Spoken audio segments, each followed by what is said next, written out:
One thing we don't discuss enough is that two-factor authentication relies on your cell phone provider to keep you safe. Since I wouldn't trust companies like Verizon to feed my goldfish, let's talk about the basics and get back to password security. Creating a safe password is easier when you know how attackers work. For this hypothetical, we're going to use an 8-character password. This used to be pretty standard until they realized that alphanumeric passwords get pretty predictable, and programmers created dictionary attacks, so people started adding special characters. At this point, the ultra-basic brute force hack became much more useful. People were just trying every combination. It takes a long time, but it works eventually. But patterns emerged. People put the capital at the beginning, the number or the character at the end, and often used leet substitutions. That's putting a number in where a letter goes. And so they pattern optimized their brute force hacks, which greatly reduced the time to crack a password.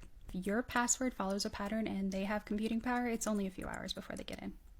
So people tell you to make it as long as possible, use 4 words, use all these special characters, and then they tell you never to use the same password. It's not realistic. So the advice I usually give is create a password formula. Have all your passwords follow the same basic structure.